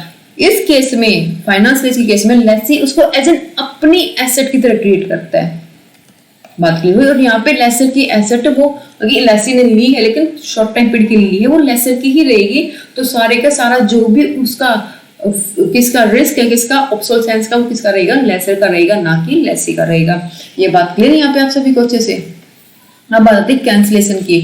तो कैंसिलेशन देखो, इसमें मेनली जो आपका दो पीरियड रहते हैं, मैंने आपको स्टार्टिंग में बताया था, प्राइमरी पीरियड और सेकेंडरी पीरियड। प्राइमरी पीरियड में मोस्टली आप जो प्राइमरी पीरियड में आप लीज पर देते हो, इस केस में मतलब कि फाइनेंस लीज के केस में अपनी एसेट को प्राइमरी पीरियड में जब आप लीज पर देते हो अपनी एसेट को फाइनेंस लीज के केस में, तो उस केस में आप मोस्टली जो आपकी इकोनॉमिक वैल्यू होती है उस एसेट की, मोस्टली पार्ट उसका अपना 80% उसकी लाइफ का जो पार्ट है वो आप लीज पर ऑलरेडी दे चुके हो प्राइमरी पीरियड के अंदर ही। सेकेंडरी पीरियड में बहुत कम पार्ट बचता है उस एसेट के इकोनॉमिक लाइफ का, ठीक है। तो मेनली प्राइमरी पीरियड में लीज को कैंसिल करना आपके लिए क्या है, पॉसिबल नहीं। आप लीज को इजीली कैंसिल नहीं कर सकते, अगर कैंसिल करोगे तो ये काफी कॉस्ट आपको बियर करनी पड़ सकती है, ठीक है। लेकिन सेकेंडरी पीरियड में मेनली इसका रेंट भी कम रहता है, ठीक है। क्या मोस्टली क्या करता है जो भी लेसर होता है प्राइमरी पीरियड के बाद उस एसेट को ट्रांसफर ही कर देता है, किसके पास है, लेसी के पास। बात क्लियर हुई यहाँ पे, ठीक है। तो मेनली यहाँ पे क्या लिखा है, usually during the primary term it can not be done, cancellation हम नहीं कर सकते, ठीक है। देयर इज एक्सेप्शन, कुछ एक्सेप्शन है उनको छोड़ के। If in the case of operating lease आप कैंसिलेशन कर सकते हो प्राइमरी पीरियड के दौरान, मतलब कि अगर आप क्या कर सकते हो, कैंसिल करना चाहते हो अपने लीज पीरियड को बीच में ही mid of the lease period, तो आप इजीली कर सकते हो ऑपरेटिंग लीज के केस में। टैक्स एडवांटेज यहाँ पे, तो जितने भी आपने एक्सपेंस किया है एसेट के ऊपर, जैसे कि अपन depreciation, financing are allowed for the tax deduction to the lessee. इस केस में जो रेंट है ना उसको ही डिडक्शन मिलेगी आपको टैक्स में से, क्योंकि एक्सपेंस है, आप इनकम में से उस एक्सपेंस को माइनस करोगे तो टैक्स में तो क्या मिलेगी आपको, डिडक्शन मिलेगी, लेकिन आपके रेंट की। परचेजिंग ऑप्शन, तो फाइनेंस लीज में आपके पास परचेजिंग ऑप्शन होता है, लेकिन ऑपरेटिंग लीज में आपके पास कोई भी परचेजिंग ऑप्शन नहीं होता। ये बात यहाँ पे क्लियर हुई। तो यहाँ पे ये था हमारा ऑपरेटिंग लीज और फाइनेंसिंग लीज। मेनली हमने क्या डिफरेंस देखा बच्चों अपने ऑपरेटिंग लीज और फाइनेंसिंग लीज में, एक बार जल्दी से रिकैप कर लेते हैं। सबसे पहले बात करते हैं ट्रांसफरेबिलिटी की। तो आपकी ऑपरेटिंग लीज में क्या ट्रांसफरेबिलिटी पॉसिबल है? बिल्कुल भी नहीं है, ठीक है ना। फाइनेंसिंग लीज में आप क्या कर सकते हो, एसेट को ट्रांसफर कर सकते हो eight the end of the lease period, लेकिन ऑपरेटिंग लीज में आप एसेट को ट्रांसफर नहीं कर सकते, ठीक है। फिर सेकंड पॉइंट आपका क्या है, नेचर ऑफ कॉन्ट्रैक्ट। तो नेचर ऑफ कॉन्ट्रैक्ट में हमने क्या देखा था कि जो नेचर ऑफ कॉन्ट्रैक्ट रहता है किसके अंदर, आपका फाइनेंस लीज के अंदर, वो किस तरह का रहता है, जिस तरह से आपका कॉन्ट्रैक्ट होता है लोन का, उस तरह से नेचर रहता है किसका, आपका फाइनेंस लीज के कॉन्ट्रैक्ट का। लेकिन ऑपरेटिंग लीज का कॉन्ट्रैक्ट किस तरह के नेचर का होता है, आपका जो रेंटल कॉन्ट्रैक्ट होता है उसके नेचर का क्या होता है, उसके अंदर नेचर होता है किसके अंदर, आपके ऑपरेटिंग लीज के अंदर, ठीक है। फिर देखो term of lease. Term of lease में हमने क्या देखा था, जो अपनी फाइनेंस लीज होती है उसके अंदर जो उसकी यूजफुल राइट रहती है उस एसेट की, उसका मोस्टली टाइम पीरियड कवर होता है उसे एक लीज के अंदर, ठीक है। ये हमने देखा था फाइनेंस लीज के अंदर। लेकिन ऑपरेटिंग लीज में जो टाइम पीरियड रहता है इसका, आपकी लीज पीरियड का, वो काफी शॉर्ट रहता है, जो उसकी यूजफुल लाइफ है उस एसेट की उससे, ठीक है। फिर फोर्थ पॉइंट अब हमने देखा मेंटेनेंस का। मेंटेनेंस में क्या था, मेंटेनेंस में अगर हम बात करते हैं किसकी, अपने ऑपरेटिंग लीज की, तो मेंटेनेंस का खर्चा कौन बेयर करेगा यहाँ पे, अगर कोई भी रिस्क होता है, कोई भी मेंटेनेंस होती है तो कौन बेयर करेगा, ऑपरेटिंग लीज में आपका लेसर, जिसकी वो एसेट है, ठीक है ना कि जो उसको यूज कर रहा है वो। लेकिन फाइनेंस लीज में क्या था आपका, बिल्कुल उल्टा था, जो लेसी जो उस एसेट को यूज कर रहा है वो ही सारे मेंटेनेंस और रिस्क क्या करता है, उसका रिकॉर्ड करता है। क्यों? क्योंकि फर्स्ट डे से ही लेसी उसको ऐसे ट्रीट करता है अपनी एसेट की तरह, ठीक है, क्योंकि उसके पास लास्ट में ऑप्शन है कि वो उस एसेट को क्या कर सकता है, परचेज कर सकता है। तभी मैंने आपको कहा था, याद हो कि आपकी कहीं ना कहीं सिमिलर होती है, मैंने ये नहीं कहा कि बिल्कुल एग्जैक्टली होती है आपकी फाइनेंस लीज किसी तरह, आपकी हायर परचेज की तरह। अगर बिल्कुल सेम होती तो फिर हम दोनों अलग अलग टॉपिक ही क्यों डिस्कस करते, फाइनेंस लीज और हायर परचेज। डिफरेंस होता है लेकिन सिमिलरिटी है थोड़ी सी इन दोनों के बीच में, इस किसके बीच में, आपकी फाइनेंस लीज और आपकी हायर परचेज के बीच में, ठीक है। जिस तरह से आप हायर परचेज में अपने एसेट को फर्स्ट डे से अपने ही मानते हो, लेकिन आपके पास ओनरशिप कब ट्रांसफर होती है, तब आप लास्ट इंस्टॉलमेंट पे कर देते हो, ठीक है, तब आपके पास क्या होती है, ओनरशिप ट्रांसफर होती है, लेकिन आप फर्स्ट डे से क्या मानते हो, उसको अपनी एसेट मानते हो। इसी तरह फाइनेंस लीज में भी उसका जो आप अपनी एसेट ट्रेड करते हो, किसको, उस एसेट को, ठीक है। बात क्लियर हुई। तो इसलिए आप जो भी डेप्रिसिएशन है, जो भी उसके ऊपर आपने इंटरेस्ट पे किया है कोई भी, उसको अपने इनकम स्टेटमेंट में एज एन एक्सपेंस शो कर सकते हो फाइनेंस लीज के केस में, और वहां से आपको क्या मिल जाएगी, टैक्स डिडक्शन मिल जाएगी। ये आपका एक नया पॉइंट और निकलाया। अगर मैं ऑपरेटिंग लीज में बात करते तो ऑपरेटिंग लीज में आप टैक्स डिडक्शन सिर्फ किसकी ले सकते हो, जो आपने रेंटल पेमेंट की है अपने लेसर को, उसको ही सिर्फ income statement as a expense show करके वहां से आपको टैक्स डिडक्शन उसकी मिल जाएगी, आपके रेंटल पेमेंट की, ठीक है। अब बात आती है कैंसिलेशन की। तो कैंसिलेशन में क्या है आपका, क्या फाइनेंस लीज में कैंसिल कर सकते हो, नहीं कर सकते, ठीक है ना। आप इजीली फाइनेंस लीज में क्या नहीं कर सकते, उसको कैंसिल नहीं कर सकते आप प्राइमरी पीरियड के दौरान जो अभी आपने एसेट ले रखी है, लेकिन आप ऑपरेटिंग लीज में इजीली से कैंसिल कर सकते हो कि मिड ऑफ दी आपका जो कॉन्ट्रैक्ट हो रखा है, लीज एग्रीमेंट हो रखा है, उसके मिड में ही आप बीच में क्या कर सकते हो, कैंसिल कर सकते हो अपने एग्रीमेंट को। उससे पहले आपको एक छोटा सा प्रायर नोटिस देना पड़ेगा और कुछ नहीं है। फिर आप टैक्स एडवांटेज हम देख ही चुके हैं। फिर बात आती है परचेज ऑप्शन की। तो परचेज ऑप्शन में क्या है, आप फाइनेंस लीज के अंदर आप लास्ट में परचेज कर सकते हो एसेट को, आपके पास क्या रहता है, ऑप्शन रहता है, लेकिन आप ऑपरेटिंग लीज में उसको परचेज नहीं कर सकते। अच्छा ये बताओ, लास्ट में हमारे पास ऑप्शन क्यों रहता है फाइनेंस लीज में कि हम उसको परचेज कर सकते हैं? क्योंकि सिंपल सी बात है, मोस्टली टाइम पे उस एसेट का किसने यूज किया है, हमने ही तो यूज किया ना। उसकी जो इकोनॉमिक वैल्यू है उस एसेट की 80 to 90% उसकी इकोनॉमिक वैल्यू, उसकी जो यूजफुल लाइफ है वो तो हमने यूज कर लिया, अब बचा ही कितना है। तो लास्ट में हमारे पास ऑप्शन होता है कि हम इस एसेट को अपने पास रखना चाहे तो रख सकते हैं। मोस्टली जितनी भी एरोप्लेन कंपनी ये तो करती है ना, जितनी भी आप प्लेन लेती है वो क्या करते हैं, जो भी कंपनी मैन्युफैक्चरिंग कंपनी जो प्लेन बनाती है उनसे वो फाइनेंस लीज पे उस प्लेन को लेती है, धीरे धीरे उसकी लीज पेमेंट करते रहते हैं, ठीक है ना। डेप्रिसिएशन कौन क्लेम करता है, वो प्लेन कंपनी करती है। लाइक आप एयर इंडिया का एग्जांपल ले लो, ठीक है। तो ये बड़ी कंपनी है क्या, इनके खुद के प्लेन है नहीं, इन्होंने मोस्टली कंपनी ने क्या कर रखा होगा, उनको लीज पर ले रखा होगा, ठीक है। धीरे धीरे उनका लीज रेंट पेमेंट करते रहते हैं और उनको डेप्रिसिएशन की तरह उस अमाउंट को अपने बुक अकाउंट में शो करते हैं, और तब उनका टाइम पीरियड कंप्लीट हो जाता है, लीज का टाइम पीरियड खत्म हो जाता है, तो उसकी पूरी पेमेंट करके उस प्लेन को अपने नाम पे उसकी ओनरशिप ट्रांसफर करवा लेते हैं। बात क्लियर हुई। तो यहाँ पे ओनरशिप ट्रांसफर हो सकती है, लेकिन ऑपरेटिंग लीज में टाइम पीरियड शॉर्ट होता है, वहां पे ओनरशिप ट्रांसफर नहीं होती। तो ये हमने देखा था अपना पूरे का पूरा ऑपरेटिंग लीज और आपका फाइनेंस लीज। तो क्लियर हुआ अच्छे से, आई थिंक आपको अच्छे से क्लियर होगा। अब देखते हैं हम अपना नेक्स्ट टाइप ऑफ लीज, वो क्या आपका sale and lease back. Sale and lease back एक तरह से क्या आपकी इनडायरेक्ट फॉर्म है किसकी, आपकी लीजिंग की। मेनली हम दो टाइप ऑफ फॉर्म पढ़ते हैं लीजिंग के अंदर, indirect form, direct form. Direct form में जो आपकी लेसी है और जो ओनर ऑफ द एसेट है, ओनर ऑफ द इक्विपमेंट है, वो दोनों अलग अलग पार्टी होती है, ठीक है। लेकिन इनडायरेक्ट फॉर्म में क्या होगा, अपोजिट ही होगा इसका, ठीक है। तो हम डायरेक्ट फॉर्म में ये पढ़ लिया कि जो लेसी और जो ओनर है इक्विपमेंट का, वो क्या है, दो डिफरेंट एंटिटी है। तो सेल एंड लीज बैक में क्या होगा, ये इनडायरेक्ट फॉर्म क्यों कहा, तो सिंपल सी बात यहाँ से क्या निकल के आ रही है कि कहीं ना कहीं जो ओनर है और जो लेसी है वो अलग पार्टी यहाँ पे नहीं है, ठीक है। नाम ही सही दिख रहा है, सेल एंड लीज बैक, मतलब कि यहाँ पे क्या किया, जो भी पार्टी है जो ओनर है एसेट का, ठीक है, जिसके पास वो एसेट है, जिसके पास वो इक्विपमेंट है, उसने क्या किया, उसको ओनर है एसेट का, उसको फंड की रिक्वायरमेंट हुई, ठीक है। जैसे उसको फंड की रिक्वायरमेंट हुई, उसके पास पैसे नहीं है, तो उसने क्या किया, जो भी उसकी एसेट थी वो सामने वाली किसी भी पार्टी को सेल कर दी, ठीक है। और सेल करके वापस से किस पे ले ली, उसको लीज पे ले लिया, ठीक है। इसलिए इसको इनडायरेक्ट फॉर्म ऑफ क्या कहते हैं, लीज कहते हैं, क्योंकि जो ओनर है उसने अपनी एसेट को पहले सेल किया और फिर वापस से उसको क्या ले लिया, लीज पर ले लिया, ठीक है। इसलिए इसको डायरेक्ट फॉर्म ऑफ लीज में नहीं रखा गया। तो यहाँ पे साफ साफ लिख रखा क्या, the owner of an equipment asset sell it to the leasing company, जो लीजिंग कंपनी उसको सेल कर देता है और क्या ले लेता है, वापस से उसको बैक पर ले लेता है, उसको वापस से लीज पर ले लेता है वो ओनर, ठीक है। तो यहाँ पर एक तरह से जो ओनर था वही क्या था, उसका लेसी हुआ ना। बात क्लियर हुई। यहाँ पे लीजिंग कंपनी क्या है, यहाँ पे लेसर है, लेकिन वो ओनर नहीं थी पहले उस एसेट की, पहले उसने उसको सेल किया उस लीजिंग कंपनी को, और फिर उस ओनर ने क्या किया, अपने एसेट को वापस से लीज पर ले लिया। अब वो ओनर यहाँ पे क्या बन गया, यहाँ पे लेसी बन गया, और जो लीजिंग कंपनी वो क्या बन गई, यहाँ पे लेसर बन गया, ठीक है। The sale back arrangement in the sale and lease back type of leasing can be in the form of finance lease और एन ऑपरेटिंग लीज।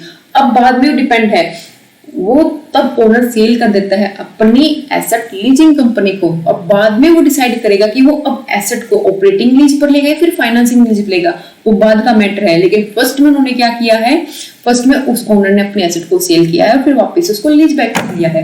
ये बात क्लियर हुई यहाँ पे। इसलिए ये इनडायरेक्ट फॉर्म है किसका, आपका लीजिंग का। अच्छे से क्लियर। अब देखते हैं हम डायरेक्ट लीज। तो डायरेक्ट लीज में इसने क्या कहा है कि जो ओनर ऑफ द इक्विपमेंट है और जो लेसी है वो क्या है, दोनों की दोनों डिफरेंट एंटिटी है। तो दो पार्ट में डिवाइड किया गया है आपका डायरेक्ट लीज को, कौन कौन से में, बाइपार्टाइट लीज और सेकंड आपका ट्राइपार्टाइट लीज, ठीक है। अब बात करते हैं बाइपार्टाइट लीज के बारे में। तो बाइपार्टाइट लीज क्या है, नाम में क्लियर, बाइपार्टाइट में यहाँ पे दो पार्टी क्या है, इन्वॉल्व है इस ट्रांजेक्शन के अंदर, ठीक है। और आपकी जो ट्राइपार्टाइट लीज है इसमें क्या होगा, ट्राइपार्टाइट मतलब क्या होता है आपका, थ्री, ठीक है ना। तो इसके अंदर क्या है, थ्री डिफरेंट पार्टी क्या है, अरेंजमेंट में क्या है, इन्वॉल्व है। यहाँ से नाम से आपको क्या हो रहा है, क्लियर हो रहा है इन दोनों का मीनिंग। ये चीज क्लियर हुई। अब आगे देखो इसमें क्या अलग है। तो यहाँ पे दो पार्टी आपकी कौन होगी, सबसे पहले तो वो कौन, जो सप्लायर होगा उस इक्विपमेंट का, उसको हम क्या कहते हैं, लेसर, ठीक है। जो अपना इक्विपमेंट देता है वो क्या कहलाता है, लेसर कहलाता है, ठीक है। सेकंड पार्टी कौन सी होगी, जो उस इक्विपमेंट को यूज करने के लिए लेगा, जो उस एसेट को यूज करने के लिए लेगा, वो क्या होगा, आपका सेकंड पार्टी होगी, ठीक है। तो देखो वो क्या कहलाएगी, आपकी लेसी कहलाएगी, ठीक है। Such a lease is typically structured as an operating lease. ये मेनली किस तरह में स्ट्रक्चर्ड होती है, आपकी जो लीज होती है ऑपरेटिंग लीज की तरह स्ट्रक्चर्ड होती है, ठीक है।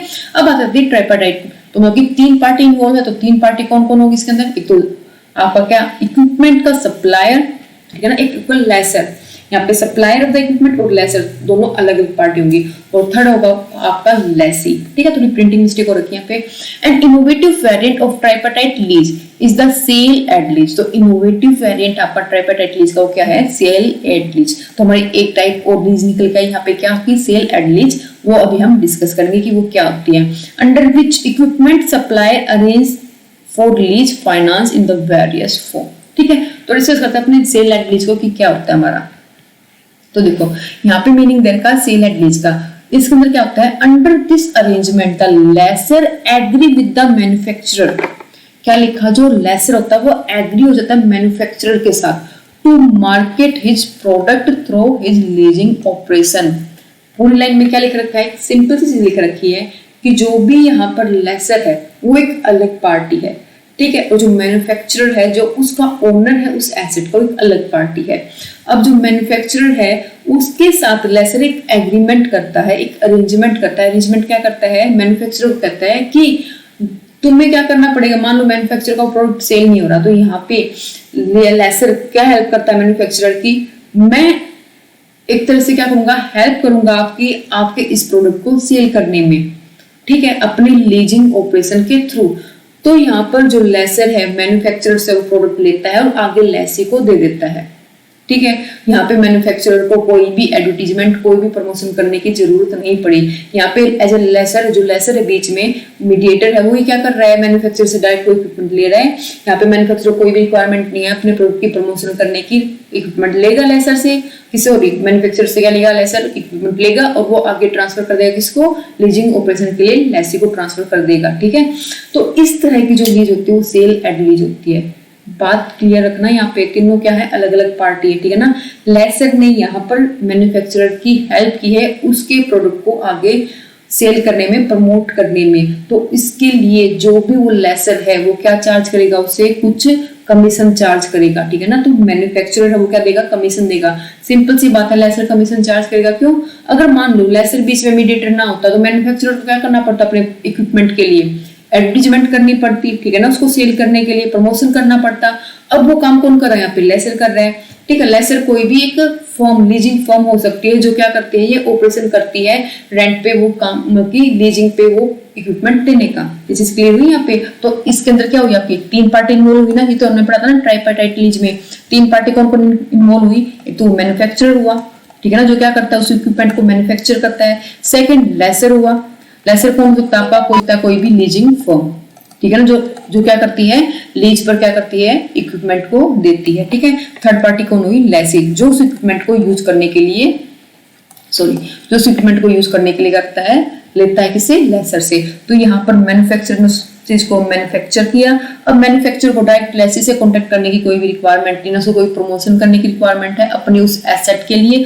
वो लेसर के साथ एक एग्रीमेंट में एंटर हुई, अरेंजमेंट में एंटर हुई। अब लेसर का काम क्या है, जो भी उसके प्रोडक्ट है उसको आगे लेसी तक पहुंचाना। अब लेसी उसका यूज करेगा, ठीक है, उसको पेमेंट देगा। मैन्युफैक्चर का इक्विपमेंट क्या हुआ, सेल हो गया यहाँ से, ठीक है ना। लेसर ने उस इक्विपमेंट को ले लिया। अब मैन्युफैक्चर का यहाँ पे कोई भी मैन्युफैक्चर इसके बदले क्या करेगा, लेसर को कुछ कमीशन पे करेगा। कमीशन क्यों पे करेगा भाई, इसलिए पे करेगा अगर लेसर यहाँ पे बीच में ना होता तो उसको खुद प्रमोशन करना पड़ता अपने उस इक्विपमेंट के लिए, ठीक है ना, उसको आगे लेसी तक पहुंचाने के लिए। तो ये बात क्लियर हुई यहाँ पे, ठीक है। तो यहाँ पे लिख रखा है in return for which manufacturer agree to pay him commission. तो अच्छे से क्लियर हो यहाँ पे सेल एड लीज क्या होती है।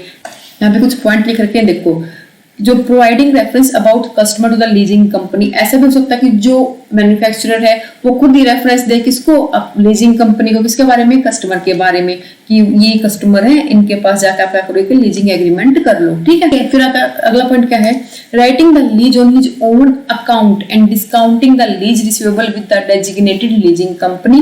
The effect is that leasing company owe the equipment and obtain an assignment to lease renter. ये बात की हुई, हम ऑलरेडी डिस्कस कर चुके हैं, ठीक है। अब हम डिस्कस करते हैं अपना लीवरेज लीज के बारे में। लीवरेज लीज क्या होती है आपकी, यहाँ पर क्या है, यहाँ पर जो आपका लेसर है उसके पास खुद भी पैसे नहीं है उस एसेट को परचेज करने के लिए, ठीक है ना। यहाँ पे कुछ ऐसा है कि जो खुद उसको परचेज करना चाहता है उसके पास खुद भी पैसे नहीं, वो क्या करता है, पहले जाके लोन लेगा बैंक से या फिर किसी भी फाइनेंशियल इंस्टीट्यूशन से पैसे लेगा और उस एसेट को परचेज करेगा, फिर आगे क्या करेगा, थर्ड पार्टी मतलब लेसी को उस एसेट को यूज करने के लिए देगा। तो डिफरेंस है ना, तीनों पार्टी दोनों के अंदर, लीवरेज लीज के अंदर भी तीन पार्टी हैं और आपका सेल एड लीज के अंदर भी तीन पार्टी हैं, लेकिन दोनों का डिफरेंस क्लियर हुआ आपको। सेल एड लीज किस तरह से डिफर है लीवरेज लीज से। लीवरेज लीज में जो लेसर है उसने पहले एसेट को परचेज किया है लोन लेके, लेकिन सेल एड लीज में लेसर ने उस एसेट को परचेज नहीं किया लोन लेके, वो मैन्युफैक्चर की एसेट है और लेसर क्या करता है, उस एसेट को आगे प्रमोट करने में, उसको सेल करने में हेल्प करता है, किसकी, मैन्युफैक्चरर की। लीवरेज लीज में वो खुद एसेट को परचेज करता है लोन लेके, जो कि सेल एट लीज में उसने परचेज नहीं की है कोई भी लोन लेके मैन्युफैक्चरर से। ये बात क्लियर हुई यहाँ पे।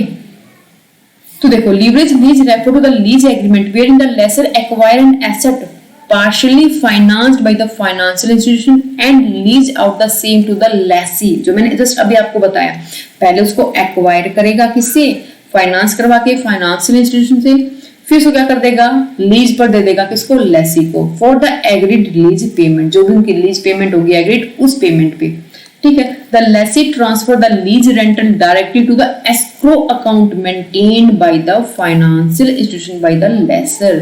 अब यहाँ पे एक नई टर्म आई है, escrow account. What is the meaning of escrow account? ये एस्क्रो अकाउंट क्या होता है, कहाँ गया ये रहा।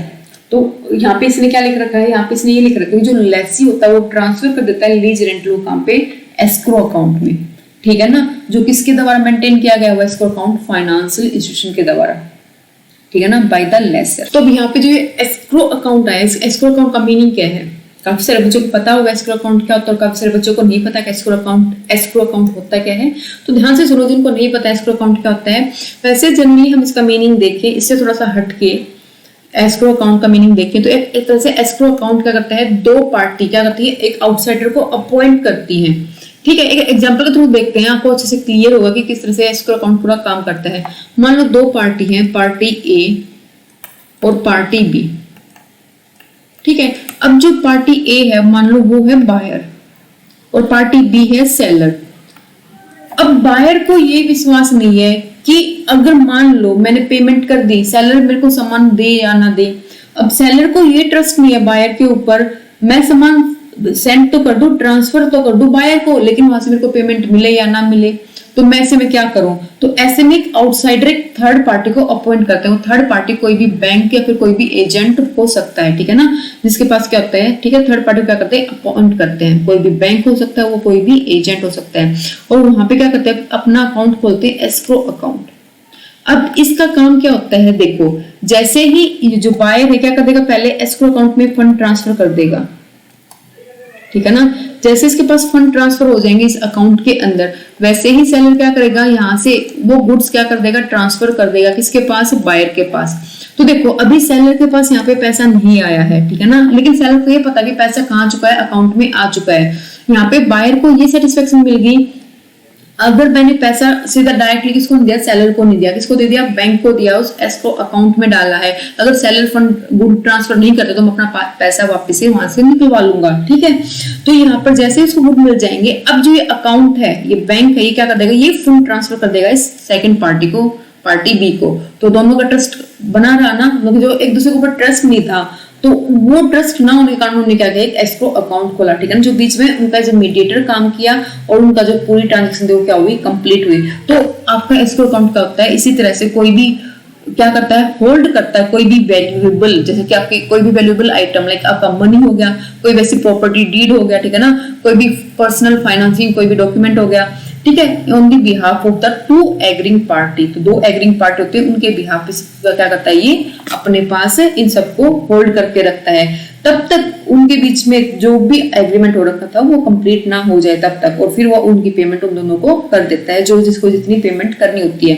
ये बात यहाँ पे क्लियर हुई आपको, एस्क्रो अकाउंट क्या होता है एक तरह से अच्छे से, ठीक है। तो यहाँ पर भी यही लिख रखा है, क्या लिख रखा है कि जो भी लेसी है वो क्या करता है, लीज रेंटल कहाँ पे ट्रांसफर करता है, उस एस्क्रो अकाउंट में ट्रांसफर करता है, जो किसके द्वारा मेंटेन किया गया है, with the financial institution by the lessor.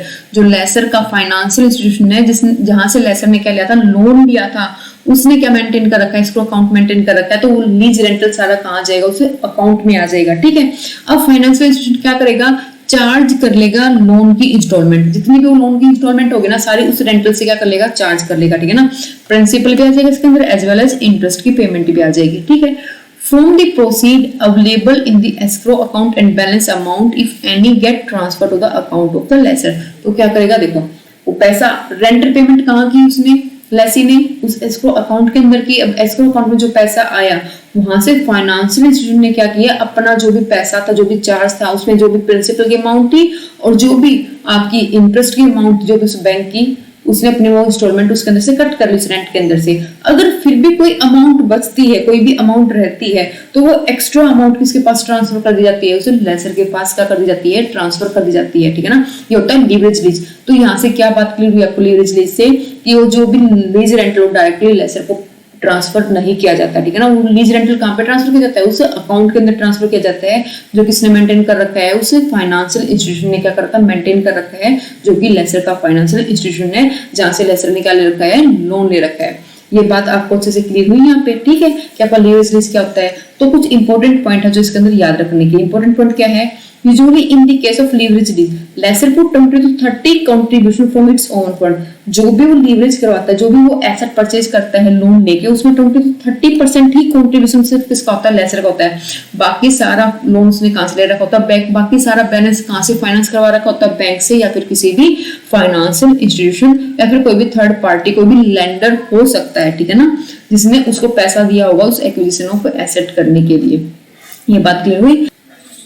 अब देखो नेक्स्ट पॉइंट क्या है, the loan financed by the lender is generally of non recourse nature. किस नेचर का होता है वो, नॉन रिकोर्स नेचर का होता है। नॉन रिकोर्स का मतलब क्या है, मैंने आपको मीनिंग बताया रिकोर्स का। हिंदी मीनिंग क्या होता है, रिकोर्स मतलब कि किसी की सहायता करना, किसी की हेल्प करना।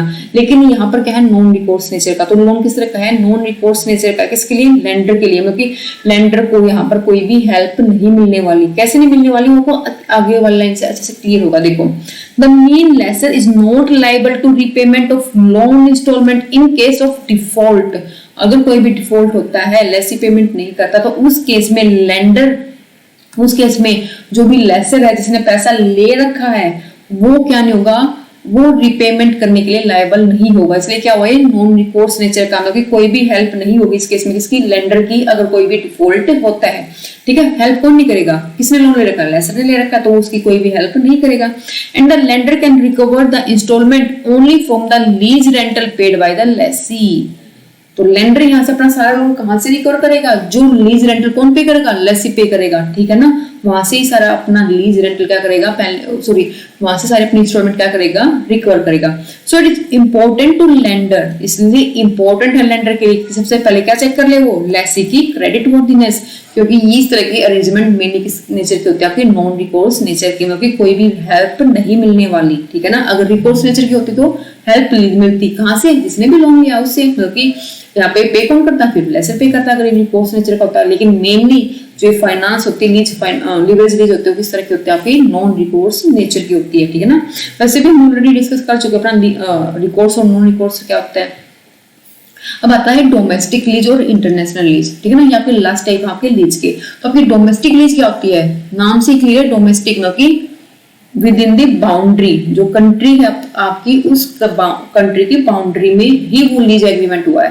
लाइक हम इंडिया में रहते हैं, तो वो जो एग्रीमेंट हुआ वो लेसर भी इंडिया का है, लेसी भी इंडिया का है, और वो मशीन भी, जो इक्विपमेंट है, वो एसेट है, वो भी क्या है, इंडिया के अंदर ही एग्जिस्ट करती है, ठीक है ना, इंडिया के अंदर ही है। तो इस तरह का एग्रीमेंट क्या कहलाएगा आपके लिए, डोमेस्टिक लीज एग्रीमेंट कहलाएगा, ठीक है ना। तो इसके अंदर सारी की सारी पार्टी, मतलब क्या, इक्विपमेंट सप्लायर हो गया, लेसर हो गया, लेसी हो गया, सारे क्या कहाँ के होते हैं, आपके सेम कंट्री के होते हैं, ठीक है। वो क्या होंगे, डोमेस्टिक लीज होगी। इंटरनेशनल लीज नाम से क्लियर कि जहां पे कोई भी एक पार्टी आउटसाइडर हो, वो या तो इक्विपमेंट का सप्लायर हो, जहां जिसका वो गुड है, जिसका वो एसेट है, ठीक है, सॉरी गुड, मैंने बोला भी गुड, तो गुड इंक्लूड नहीं होता किसके अंदर, आपकी लीज एग्रीमेंट के अंदर, ठीक है ना। गुड नहीं आएगा, मैंने गलती से बोल दिया, ठीक है, सिर्फ आपकी एसेट इसके अंदर इंक्लूड होंगी। If the party of lease transaction are domiciled in different country, it is known as international lease. इसको भी फर्दर दो पार्ट में क्लासिफाई किया है, इंपोर्ट और क्रॉस बॉर्डर। इंपोर्ट लीज क्या हो गया आपकी, इंपोर्ट लीज द लेसर और लेसी तो क्या होते हैं, सेम कंट्री के होते हैं, लेकिन जो भी वो इक्विपमेंट है उन्होंने वो सप्लाई किया है कहां से, आउटसाइड कंट्री से, ठीक है ना। जो इक्विपमेंट का ओनर है वो क्या है, डिफरेंट कंट्री में लोकेटेड है, उसको हम कहेंगे इंपोर्ट लीज। और क्रॉस बॉर्डर लीज में क्या होगा आपका, जहां पर लेसर और लेसी क्या होते हैं, डिफरेंट कंट्री के होते हैं। बात क्लियर हुई। देखो, एक में लेसर लेसी सेम कंट्री के, लेकिन जो सप्लायर इक्विपमेंट का जो गुड है वो बाहर दूसरी कंट्री से आ रहा है, उसको हम कहेंगे इंपोर्ट लीज। और क्रॉस बॉर्डर लीज आपका क्या होगा, जहां पर लेसर और लेसी दोनों भी डिफरेंट कंट्री के, वहां क्या कहलाएगा, cross border lease. I think आपको अच्छे से क्लियर रहा होगा, क्लियर होगा, ठीक है ना, कोई भी कंफ्यूजन नहीं होगी। जो आपकी इंटरनेशनल लीज रहती है इसके अंदर एक्स्ट्रा रिस्क इंक्लूड रहता है आपके कंपेयर टू आपकी डोमेस्टिक लीज जो आपकी कंट्री में हुई है। एक्स्ट्रा रिस्क क्या रहता है, देखो डोमेस्टिक लीज में तो दोनों पार्टी क्या है, सेम कंट्री की है, तो वहां पर तो कोई रिस्क एडिशनल रिस्क रहेगा नहीं। जैसे कि आपका कंट्री का रिस्क हो गया, फिर करेंसी का रिस्क हो गया, जो भी चेंज होगा मतलब दोनों सेम कंट्री के अंदर, अगर मान लो कंट्री की किसी पॉलिसी के अंदर चेंज हुआ दोनों के ऊपर सेम इफेक्ट पड़ेगा, ठीक है ना। करेंसी का रिस्क भी नहीं रहेगा दोनों के अंदर क्योंकि दोनों सेम कंट्री से रिलेटेड है। लेकिन अगर हम इंटरनेशनल लीज की बात करते हैं तो वहां पे एक एडिशनल, ये कुछ एडिशनल रिस्क इसके अंदर आ जाते हैं, ठीक है ना। वो एडिशनल रिस्क आपके क्या है, वही आपका कंट्री का रिस्क, क्योंकि दोनों जो पर्सन है वो क्या करते हैं तो अलग अलग कंट्री से क्या है रिलेटेड है। तो मान लो एक कंट्री में कोई चेंज हुआ, पॉलिसी के अंदर चेंज हुआ तो इफेक्ट क्या होगा दूसरे वाले के ऊपर पड़ेगा, ठीक है। या फिर करेंसी में कोई चेंज आ गया तो यहाँ पे तो एडिशनल रिस्क रहते हैं आपके किसके अंदर, आपकी इंटरनेशनल रिस्क के अंदर। नॉर्मली जो लीज के अंदर रिस्क रहते हैं उससे एडिशनल 2 एक्स्ट्रा रिस्क रहते हैं आपके किसके अंदर, आपकी इंटरनेशनल लीज के अंदर। तो बच्चों ये था हमारा पूरा टॉपिक लीज का। आई होप कि आपको ये टॉपिक अच्छे से क्लियर हुआ होगा। अगर किसी को फिर भी कोई प्रॉब्लम रहती है तो अपनी प्रॉब्लम नीचे कमेंट सेक्शन में लिखकर आप लोग पूछ सकते हैं। आई होप सो दैट आपको वीडियो पसंद आई होगी। अगर वीडियो पसंद आई तो चैनल को सब्सक्राइब करना और साथ में बेल आइकन को प्रेस करना ना भूलें, और साथ में एक लाइक तो बनता ही है। मिलते हैं अपने नेक्स्ट वीडियो में, तब तक के लिए bye, have a nice day.